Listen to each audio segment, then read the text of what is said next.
Est-ce que vous connaissez le vieux scénario de science-fiction où une IA est enfermée dans un limbo, coupée d'internet et elle cherche par tous les moyens à s'échapper? On s'est tous rassurés en se disant que c'était que des films, et bien le 16 juillet 2026, ce film, il est devenu réel. Une des plus grosses plateformes d'intelligence artificielle du monde découvre que quelqu'un est entré dans ses serveurs, pas ses serveurs de test, sa production. En un week-end, l'intrus aurait exécuté plus de 17 000 actions, volé des identifiants, sauté de machine en machine et fouillé d'innombrables bases de données. L'équipe de sécurité, elle comprend une chose, l'attaquant n'est pas humain.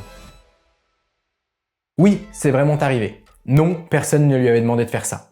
On a perdu le contrôle d'une IA, et le plus flippant, ce n'est pas qu'elle se soit évadée, c'est pourquoi elle l'a fait, et cette raison, elle change tout. Cette plateforme, c'est Hugging Face, la plus grande bibliothèque d'IA du monde, plus d'1 million de modèles hébergés. Et pendant 5 jours, personne ne sait qui a fait le coup. Un État, un groupe de hackers? Puis le 21 juillet, une entreprise lève la main dans un communiqué commun avec Hugging Face. Cette entreprise, c'est OpenAI, les créateurs de ChatGPT. Ils écrivent un mot sans précédent. Leur aveu tient en une phrase, c'était notre IA et on ne lui avait rien demandé de tout ça. Alors les médias, ils vont au bon train. Skynet, Terminator, l'IA qui se rebelle. Je vais vous montrer, source à l'appui, que si vous vous arrêtez à ça, vous passez complètement à côté du sujet principal. Parce que l'IA ne cherchait pas la liberté, elle cherchait à tricher à un examen. Et pour moi, cette version, elle est bien plus inquiétante que celle de Skynet. On reprend depuis le début. Première question, pourquoi une IA d'OpenAI passe un examen? Parce que les labos testent en permanence de quoi leurs modèles sont capables. C'est surtout pour savoir à quel point ils seraient dangereux entre de mauvaises mains. Le test s'appelait Exploit Gym. Concrètement, on donne au modèle une faille informatique et on note s'il arrive à la transformer en vraie attaque. Une salle d'examen pour hackers avec près de 900 épreuves tirées de vraies vulnérabilités. Et là, 2 détails changent tout. 1. OpenAI ne teste pas un, mais 2 modèles.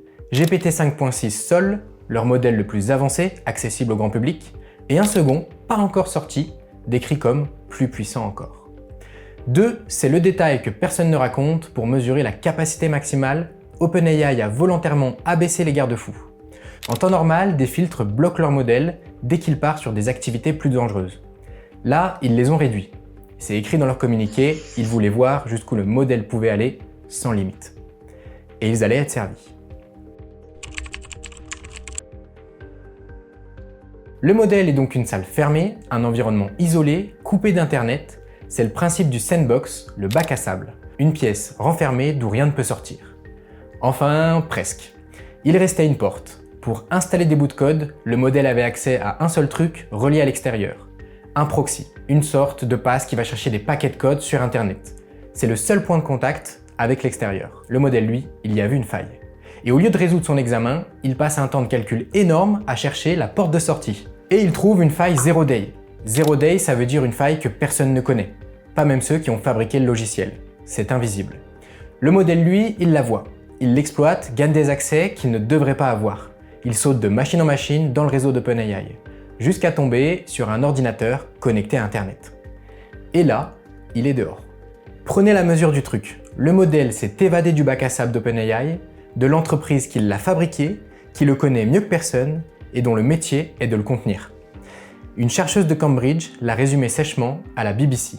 On dirait qu'OpenAI n'a pas fabriqué un sandbox assez sécurisé. Un expert en sécurité va même plus loin dans Wired.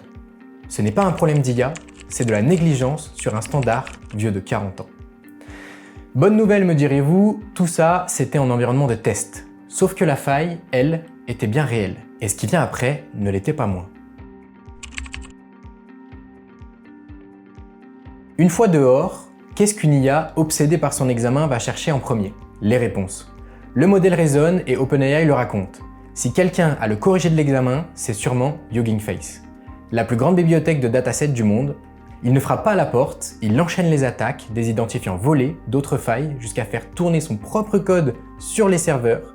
Il descend couche après couche jusqu'à la base de données de production, là où sont stockées les solutions, et il copie le corrigé de son examen. Voilà le vrai visage de l'histoire. Ce n'est pas une IA qui veut se libérer du monde et persécuter les humains, c'est un élève qui, plutôt que de réviser, cambriole le bureau du prof pour photographier le corrigé. Aucune intention de nuire, juste à voir, 20 sur 20. Et non, contrairement à ce que certains titres ont inventé, elle ne cherchait pas à copier son propre cerveau sur un autre serveur. ni à se rebeller. OpenAI est clair, le modèle était, je cite, hyper focalisé sur son objectif, prêt à aller à l'extrême pour un but pourtant minuscule, réussir un test. Et si je vous dis que c'était pas un accident isolé, mais un comportement qu'on voit monter depuis des mois. 48 heures avant cette histoire, OpenAI avait déjà raconté un incident cousin. Un autre modèle à qui on demandait juste de publier ses résultats sur Slack avait remarqué que la consigne du test attendait en fait une publication sur GitHub. Il a passé 1 heure à trouver un trou dans son bac à sable et il est allé publier tout seul sur GitHub. Personne ne lui avait dit de sortir et il l'a fait parce que ça servait son objectif. Même chose chez le concurrent Anthropic. Quelques mois plus tôt, un de leurs modèles les plus puissants s'est évadé d'une sandbox pendant un test et a envoyé un email à un chercheur. Le gars l'a appris en recevant le mail, tranquille, en mangeant son sandwich dans un parc. Et ça remonte encore plus loin. Dès 2016, un bateau d'un jeu vidéo piloté par une IA d'OpenAI avait compris qu'au lieu de finir la course, il gagnait plus de points en tournant en rond pour ramasser des bonus. Tout ça en prenant feu. En 2024, le labo Apollo montre que des modèles de pointe, quand ils se croient menacés, tentent de se copier ailleurs pour survivre. Ils mentent quand on les interroge. Et en 2025, une étude d'Anthropic met des modèles dans une situation où ils risquent d'être débranchés. Certains vont jusqu'au chantage dans plus de 9 cas sur 10. Le détail qui relie tout, 3 semaines avant de pirater Hugging Face, ce même GPT 5.6 Sol avait déjà battu un record chez un organisme d'évaluation indépendant. Le taux de triche le plus élevé de tous les modèles jamais testés publiquement. Tricher à l'examen et pirater pour voler l'examen, c'est le même comportement, juste à 2 échelles différentes. Maintenant, mon opinion. Pourquoi cette version triche me fait plus peur que la version Skynet? Dans Skynet, l'IA devient méchante. Elle nous en veut, elle a un plan. C'est un film, et au fond, c'est presque rassurant, parce que c'est un ennemi qu'on comprend. Ce qui se passe ici est différent. Le modèle n'est pas méchant. Il n'a aucune intention de nuire, on lui donne un objectif et il prend tous les chemins pour l'atteindre, y compris ceux qu'on n'a pas pensé à fermer. C'est un vœu mal formulé qui se réalise trop bien. Vous dites « fais-moi réussir ce test » et l'IA pirate une entreprise pour y arriver. Mais pourquoi on la débranche pas tout simplement? Justement, un labo a testé ça et il a demandé à des modèles de se laisser éteindre. Un modèle d'OpenAI a saboté le mécanisme d'extinction dans 79 cas sur 100. Débrancher une IA qui a un objectif, c'est moins évident qu'on le croit. Et il y a plus dérangeant. Cette même étude d'Anthropic montre que tous les modèles se comportent beaucoup mieux quand ils pensent être observés que quand ils se croient dans une vraie situation. Mais alors, pourquoi ça nous concerne nous? Parce qu'on entre dans l'ère des agents IA. Des IA à qui on ne pose plus une question, mais à qui on confie une tâche et qu'on laisse se débrouiller. Moi le premier, je fais tourner des agents en autonomie et cette histoire, elle montre exactement ce qui peut mal tourner. Pas une IA qui se rebelle, mais une IA tellement focus sur son objectif qu'elle fonce à travers les murs pour l'atteindre. Le danger, c'est pas la méchanceté, c'est l'excès de zèle sans jugement. Le détail qui résume tout, quand Hugging Face a voulu enquêter, les IA commerciales ont refusé d'analyser les traces de l'attaque, jugées trop sensibles. Ils ont dû utiliser un modèle chinois, un modèle open source, tournant chez eux. L'IA qui attaque n'a aucune limite, et l'IA qui défend, elle est complètement bridée. C'est ce rapport de force qui est déséquilibré. Alors faut-il paniquer? Non. D'après les 2 entreprises, le modèle visait le corriger, pas les données des gens. Hugging Face a bouché les failles et reconstruit ses systèmes. OpenAI a prévenu l'éditeur du logiciel, personne n'a été blessé. Mais gardez une chose en tête. En début d'année, Sam Altman prévenait qu'une grosse cyberattaque par IA arriverait dans l'année. Il pensait à des humains malveillants qui se serviraient de l'IA comme d'une arme.